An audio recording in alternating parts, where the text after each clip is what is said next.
Congressman Gomez. Thank you, Mr. Chair. I just would like to add in their conversation, Mr. Chair.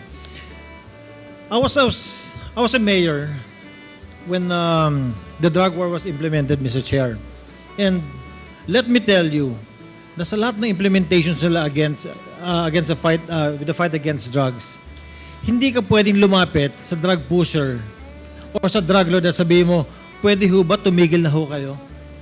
Kasi lahat ito, all of these people, all of these personalities, they have firearms. Hindi mo pwedeng sabihin sa tumigil ka na. Ay babarili ka kagad ng mga yan. So during the implementation na nanguhuli sila at hinaharang nila to, nagkakaputukan talaga, and that is really true. Ay, totoo naman talaga yan, mga kalahi. Nung hindi pa naipatupad ang war on drugs, napakarami talaga ang gumagamit ng pinagbabawal na gamot. Talamak talaga yan dito sa ating bansa. At yung sinabi ni Congressman Richard Gomez na hindi ka pwedeng lumapit o hindi ka pwedeng makiusap doon sa mga durugista na sabihin mo na pwede bang tumigil ka na. Hindi nila pwedeng sabihin yan. Dahil sila ay may mga hawak na armas, yung iba dyan ay may mga hawak na baril, na pag ikaw ay lalapit sa kanila at makikiusap na tumigil na sila sa kanilang paggamit ng pinagbabawal na gamot, sigurado yan, may patutunguhan ka.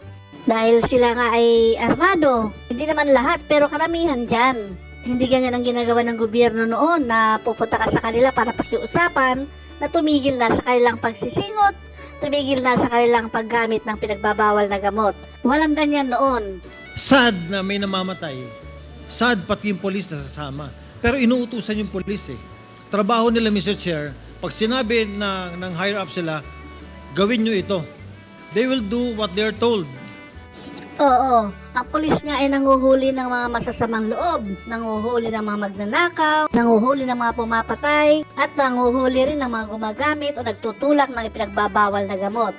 Ang panguhuli sa mga may sangkot sa drugs ay ginagawa nila yan dahil may nag-utos nga sa kanila mula sa taas. Dahil kung hindi sila huhuliin, naku, parami ng parami ang mga taong gagamit ng pinagbabawal na gamot. And that's the reason na marami namatay, both from the civilian, both from the police, pati na rin yung mga drug personalities. With regards to the statement of PDEA, I think it is inaccurate for him to say that the drug fight or the drug problem did not improve during the drug war. I can say that in my city, when I was mayor, nag-improve yung nag-improve yung situation namin during the drug war because yung police namin nagtrabaho talaga sila.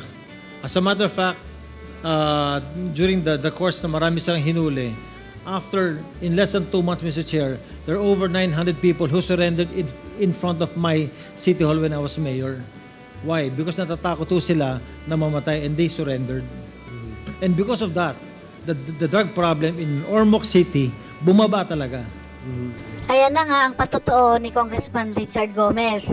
Napakalaking tulong talaga nitong war on drugs dahil doon sa kailang lugar mismo, doon sa Ormoc, ay umimprove yung kanilang sitwasyon. In less than 2 months, biruin mo, sumurrender higit 900 na may kinalaman sa drugs. Sumurrender sila dahil takot silang mamatay o takot sila na mahuli, kaya kusa na lang silang sumurrender. Ang pulis nila doon sa lugar ng Ormoc ay talaga nagtrabaho. Yun ay ikinatuwa ni Richard Gomez dahil gumanda yung kalagayan nila doon sa Ormoc. Sa palagay ko, hindi lang doon sa Ormoc nangyari yan na umimprove yung kanilang kalagayan, kundi marami pang mga lugar dyan ang gusto nila talaga na masugpo itong mga gumagamit na pinagbabawal na gamot. Kung puro adik nga ang nakatira dyan, paano na lang mangyayari? Patayan dito, patayan doon, di ba?